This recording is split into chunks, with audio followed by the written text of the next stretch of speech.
السلام علیکم dear readers and listeners, welcome back to our channel. کیا حال چال ہے؟ امید ہے خیر و عافیت سے ہوں گے اور ایمان کی بہترین حالتوں میں ہوں گے۔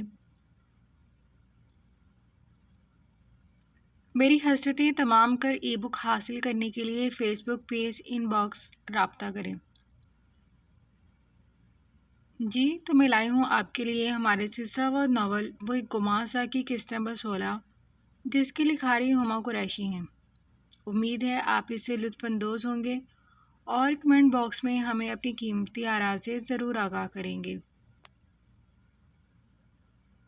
ناول سٹارٹ کرنے سے پہلے میری آپ سب سے ایک ریکویسٹ ہے کہ اگر آپ نے ہمارے چینل کو سبسکرائب نہیں کیا تو پلیز اسے سبسکرائب کر دیجیے، ویڈیو کو لائک کیجیے اور بیل آئیکن کو بھی ضرور دبائیے گا تاکہ ہمارے چینل پر آنے والے تمام نیو ناولز اور سلسلہ وار ناولز کی اقساط کا نوٹیفیکیشن آپ کو بروقت مل سکے۔ تو آئیے ناول سٹارٹ کرتے ہیں۔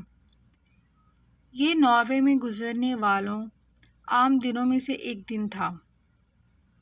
رات کا نہ جانے کون سا پہر تھا، اس پر شدید قسم کی نیند کا غلبہ طاری تھا جب جویریہ کو ایسا محسوس ہوا جیسے کوئی اس کے گھر میں داخل ہوا تھا۔ وہ نیند سے بیدار ہوتی روم سے باہر آئی تھی جہاں اندھیرا چھایا ہوا تھا۔ کون ہے؟ وہ اپنی عمر اور ڈیل ڈول والے سراپے کے تحت بمشکل شب بیداری سے اٹھتی اپنے حواس سنبھال پائی تھی۔ جہاں ہو، جیسی ہو، وہیں خاموش کھڑی رہو۔ حلق سے آواز باہر نہیں نکلنی چاہیے۔ حد سے زیادہ سرد آواز پر جویریہ بغیر پلک جھپکے جہاں کی تہاں رہ گئی۔ ہماری بات غور سے سنو خاتون، جتنا جلدی ہو سکے اپنا پاکستان پہنچنے کا انتظام کرو۔ یہ سر کا آرڈر ہے، سمجھ گئی؟ لیکن تم کون ہو؟ اس بات کی بھنک بھی کسی کو نہیں پڑنی چاہیے۔ وہ جو بھی شخص تھا اندھیرے میں آ کر اندھیرے میں ہی غائب ہو گیا تھا۔ جویریہ اپنا سینہ تھامتی دیوار سے جا لگی تھی۔ رومان ماں کو بیڈ پر موجود نہ پا کر تیزی سے اٹھ گیا تھا۔ مما، وہ ماں کو پکارتا باہر آیا۔ ہاں رومان، میں یہاں ہوں بیٹا۔ وہ جلدی سے اپنے حواس پر قابو پاتی روم میں گئی تھی۔ رومان میرا بیٹا، کیا ہو گیا؟ وہ اپنے بچے کو اپنی آغوش میں محبت بھرے انداز میں بولی تھی۔ مما کیا ہوا؟ آپ مجھے چھوڑ کر کیوں آ گئی تھی؟ وہ روحانسو ہو گئی۔ کچھ نہیں ہوا، پانی پینے گئی تھی۔ وہ اس کا ماتھا چوم کر بولی۔ اچھا میرا بچہ، سو جاؤ، کچھ نہیں ہوا۔ وہ بہت مشکل سے اسے بہلا کر سلانے میں کامیاب ہوئی تھی جبکہ جسم پر ایک لرزہ سا طاری تھا۔ شکر ہے 2 دن بعد ہی صحیح مس ہانیہ، آپ کی شام تو ہو گئی۔ وہ اسٹریٹ پر واک کرتی ہانیہ کے قدم سے قدم ملاتا طنزیہ لہجے میں بولا تھا۔ ایسی بات نہیں ہے، دراصل میری طبیعت ذرا ناساز تھی۔ وہ جلدی سے بہانہ بنا گئی۔ خیریت؟ جی بس موسم کی وجہ سے۔ عادت نہیں ہے نا اتنی سردی برداشت کرنے کی۔ وہ ذرا مسکرائی۔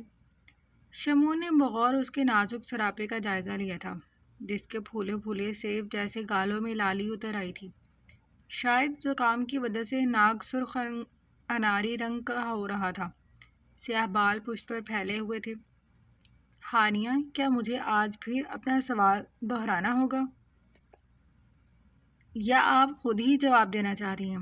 وہ آج سنجیدہ دکھائی دے رہا تھا۔ ہانیہ ایک لمحے کو ٹھہری تھی۔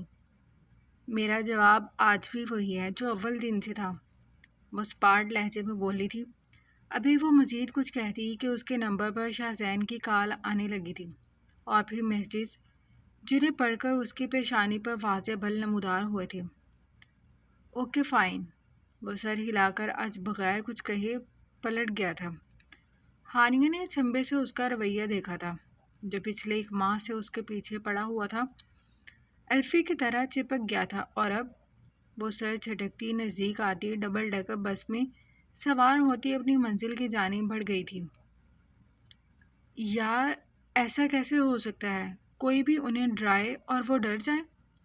فارس اپنے تئین زمین و آسمان کے کلابے ملانے میں مصروف تھا۔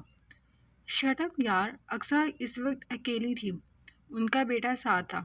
وہ جو کوئی بھی تھا انہیں ریاض ابراہیم کے قتل والے معاملے سے دور رہنے کی تلقین کر رہا تھا، مگر کیوں؟ وہ اپنی سوچوں میں گم تھا۔ کیا پتہ ٹائیگر زندہ ہو؟ فارس کے دماغ کی گھنٹی بجی تھی۔ شٹ اپ یار، ایسا کیسے پاسبل ہو سکتا ہے؟ وہ بگڑا۔ کیوں نہیں ہو سکتا؟ اس دنیا میں سب کچھ ہو سکتا ہے۔ اور اگر ٹائیگر نہیں تھا تو پھر کون تھا وہ شخص؟ وہ سوالیہ گویا ہوا۔ جو کوئی بھی تھا وہ انہیں بلیک میل کر رہا تھا۔ ویسے تمہیں کیا اقصیٰ جی نے خود بتایا تھا؟ وہ سوالیہ گویا ہوا۔ ہاں، ویسے ہی بات ہو رہی تھی تو ذکر نکل آیا۔ ویسے بھی اب ہم بہت اچھے دوست بن گئے ہیں، شاہزین پرسوچ انداز میں بولا تھا۔ یہ بھی تو ہو سکتا ہے کہ وہ سچ میں ٹائیگر ہو۔ اسے قیاس لڑایا۔ کیا بیوقوف جیسی باتیں کر رہے ہو یار، ایسا کیسے ہو سکتا ہے؟ ٹائیگر مر چکا ہے، وہ کیسے واپس آ سکتا ہے؟ اور اگر اس میں کسی قسم کی کوئی سچائی پوشیدہ ہوتی تو ٹائیگر اب تک منظر عام پر آ چکا ہوتا۔ شاہزین کا لہجہ انتہائی سرد تھا۔ فارس نے کندھے اچکائے۔ ویسے تم کیوں اس معاملے میں اتنا انٹرسٹ لے رہے ہو؟ اس نے آئیبرو اٹھائے۔ بس ویسے ہی، اقصیٰ جی کی فکر ہو رہی تھی۔ خیر، اب تم کیا چاہتے ہو؟ بس اب میں اقصیٰ سے کلیئر کٹ بات کروں گا کہ وہ کیا چاہتی ہیں۔ وہ سنجیدہ دکھائی دے رہا تھا۔ جبھی شمون بھی وہاں آ گیا تھا۔ کیا ہو گیا یار، سب خیریت ہی؟ کیا ہوا تمہاری خونخوار جرنلسٹ کو؟ شمون نے آئیبرو اٹھا کر استفسار کیا۔ شاہزین کو سنجیدہ چہرہ دیکھ وہ خود بھی متفکر لہجے میں گویا ہوا تھا۔ کچھ خاص نہیں، تم بتاؤ تمہارا کیا بنا؟ اس نے سر جھٹک کر پوچھا تو اس نے گور کر دیکھا۔ بھائی، اگر کچھ نہیں ہوا تو مجھے اتنی عجلت میں بلانے کی کیا ضرورت پیش آ گئی تھی؟ اور ابھی بات شروع ہی کی تھی کہ تیرے پیغامات کی گھنٹیاں بجنے لگی۔ وہ نہ چاہتے ہوئے بھی بگڑ گیا تھا۔ او اچھا، تو اپنے بھائی کی شادی میں پاکستان نہیں جا رہا؟ فارس نے سوال کیا۔ نہیں، کیونکہ میں نہیں چاہتا کہ میری وجہ سے ثانیہ کی دل آزاری ہو۔ وہ شاعری کے ساتھ ایک نئی زندگی شروع کرنے جا رہی ہے، تو بہتر ہے کہ میں دور ہی رہوں۔ وہ گہری ہیزر رنگ آنکھوں میں ازحد سنجیدگی اسموئے اسپاٹ انداز میں بولا تھا۔ چلو، جیسے تمہاری مرضی۔ خیر، اقصیٰ نے مجھے آج بتایا کہ کسی نے انہیں ڈرانے کی کوشش کی تھی۔ بالآخر وہ راز پر سے پردہ اٹھا چکا تھا۔ اوہ، اور وہ کون تھا بھلا؟ کیا ٹائیگر زندہ ہے؟ وہ شاہزین کو چھیڑنے کی غرض سے شرارتی لہجے میں بولا تھا۔ شٹ اپ یار۔ اچھا بھائی، سوری، میں تو ویسے ہی بول رہا تھا کہ ٹائیگر کے علاوہ اقصیٰ جی کو اور کون تنگ کر سکتا ہے بھلا؟ وہ معذرتی لہجے میں بولتا پرسوچ ہوا۔ میں دونوں نے ہی بے ساختہ فارس کو دیکھا تھا۔ مزاق کر رہا ہوں یار۔ وہ دونوں کی کینہ توز نگاہیں خود پر مرکوز دیکھ جلدی سے صفائی انداز میں بولا تھا۔ شاہزین یار، خیال رکھ اس کا، مجھے تو اب یہی مشکوک لگ رہا ہے۔ مظلومانہ لہجے میں بولا تو جلدی سے سٹ پٹا کر سیدھا ہوا، کیونکہ شاہزین کی سرد گھورتی نگاہیں اسی پر ٹکی تھیں۔ ابے بھائی، صرف مذاق کر رہا تھا میں، مجھے معاف کر دے میرے باپ۔ وہ گڑبڑا کر بھاگ کھڑا ہوا تھا۔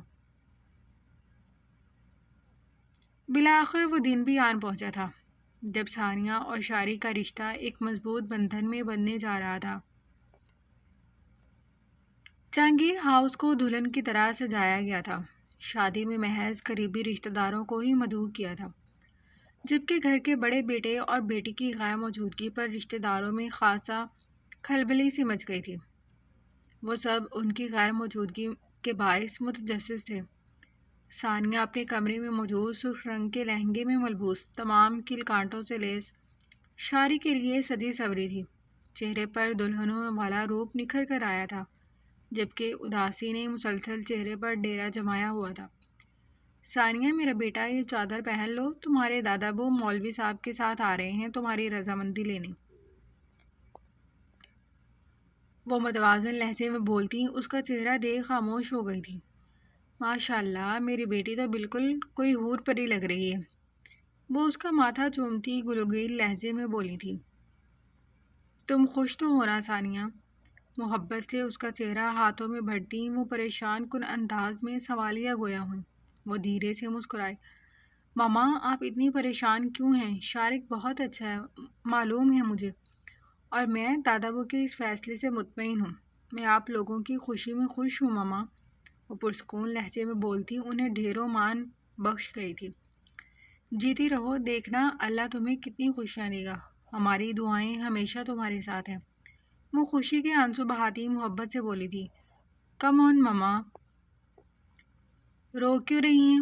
میں کون سا دور جا رہی ہوں، ایک کمرے سے دوسرے کمرے میں جا رہی ہوں۔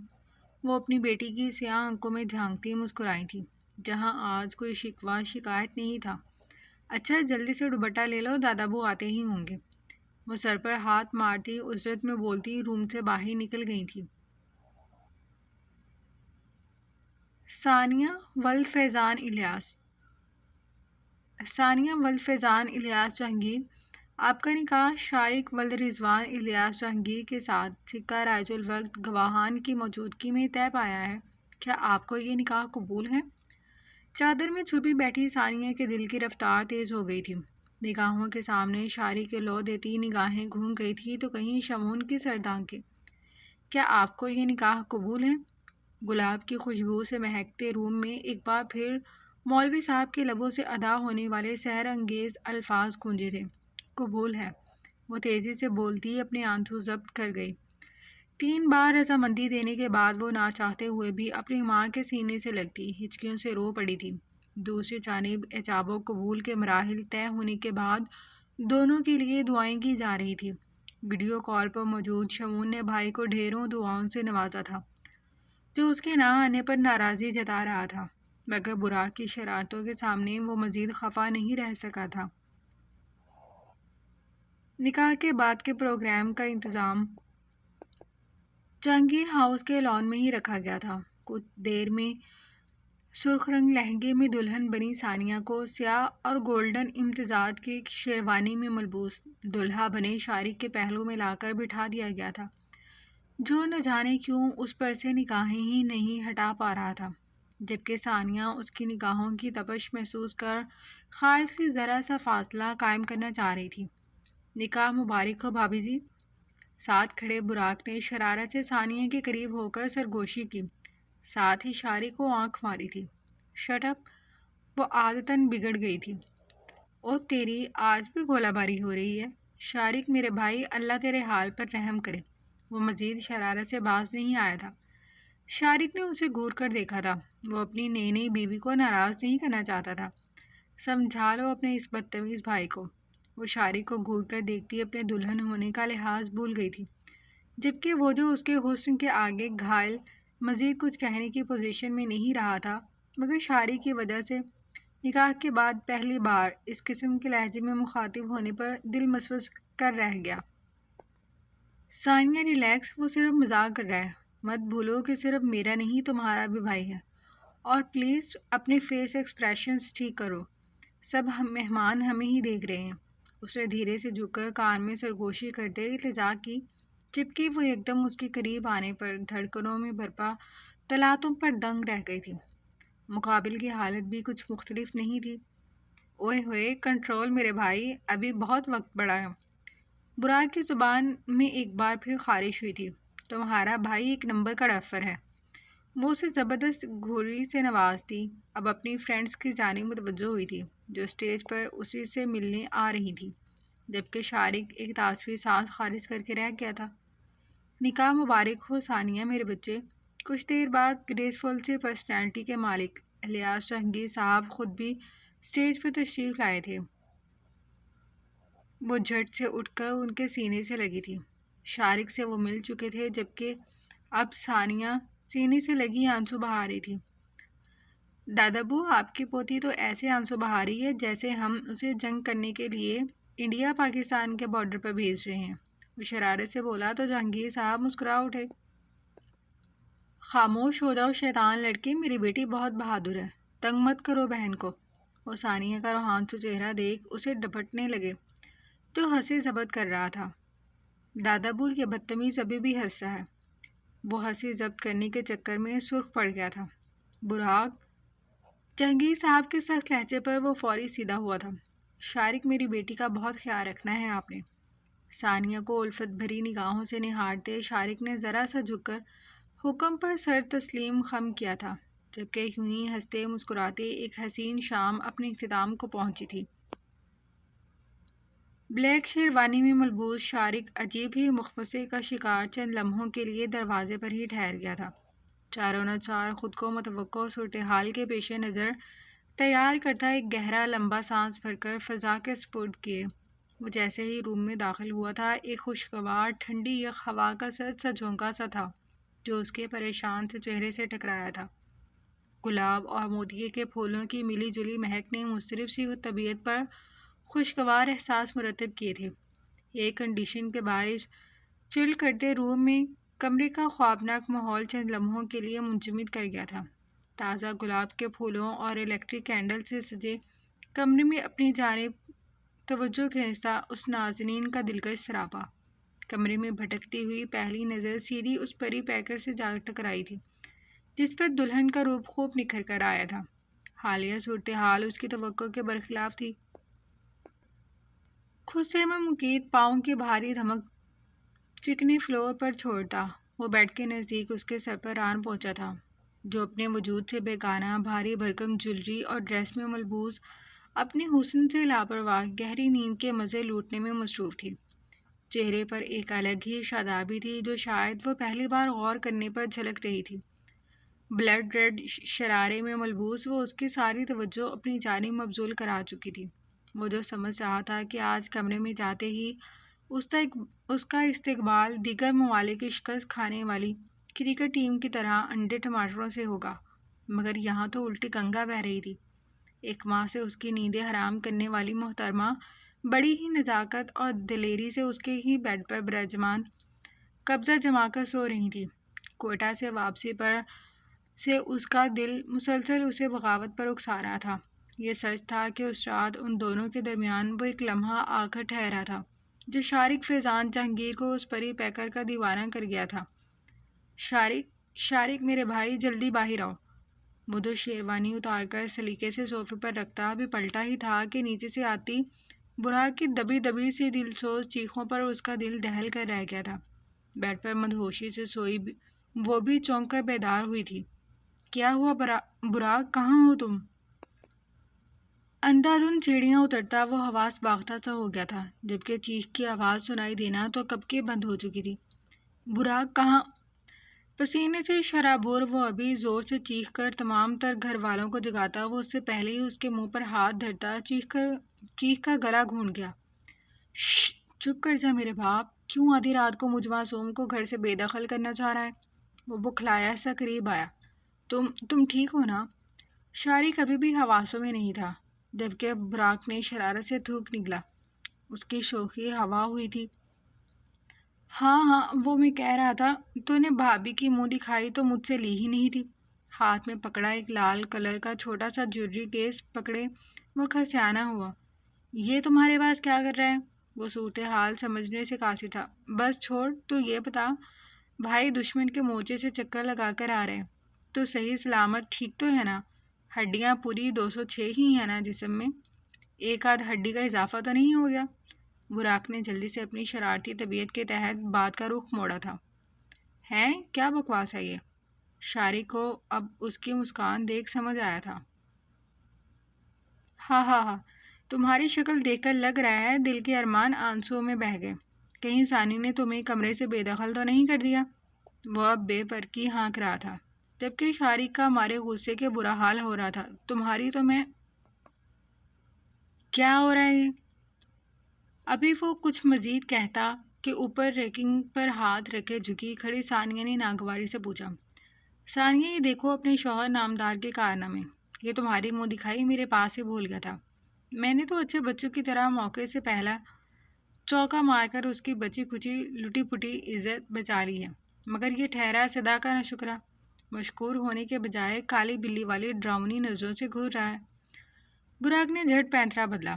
دپتن شارق کی جانب سے پڑنے والا زبردست مکہ تھا جس پر اس کے فراٹے بھرتی زبان کو بریک لگا۔ شرم نہیں آتی تمہیں آدھی رات کو ایسی چھچوری حرکتیں کرتے ہوئے؟ شاعری کے غصے کا گراف بڑھ گیا تھا۔ ثانیہ منہ میں زبان گھماتی دلچسپی سے انہیں دیکھ رہی تھی۔ واہ، شادی تمہاری ہوئی ہے، جوتے تمہیں پڑ رہے ہیں، گنڈی قسم کی بیوی تمہیں ملی ہے، اور شرم بھی مجھ کمارے کو آنی چاہیے۔ کیوں بھائی؟ براق کی تو دکھتی رگ پر ہی ہاتھ پڑ گیا تھا۔ اوف، کچھ نہیں ہو سکتا تمہارا۔ اپنے بال کھینچتا وہ جھنجھلا کر اوپر کی جانب بڑھا۔ ثانیہ پہلے ہی جا چکی تھی۔ آیا بڑا ڈرپوک، ایک تو ساون کے جھولے جھولنے والی عمر میں سب مجھے کوارے کو ہاتھ کے ہی جھولے دیے جا رہے ہیں۔ براق بھی بڑبڑاتا ہوا نکلا تھا۔ جاری ہے۔ جی، تو آپ کو کیا لگتا ہے کہ آگے کیا ہونے جا رہا ہے؟ ذرا گیس کریں بھائی۔ میری حسرتیں تمام کر نیو ای بک حاصل کرنے کے لیے فیس بک پیج کے ان باکس رابطہ کریں۔ تو ملتے ہیں نئی کس کے ساتھ، تب تک کے لیے ویڈیو کو لائک کیجیے، کمنٹ باکس میں اپنی قیمتی آراء سے آگاہ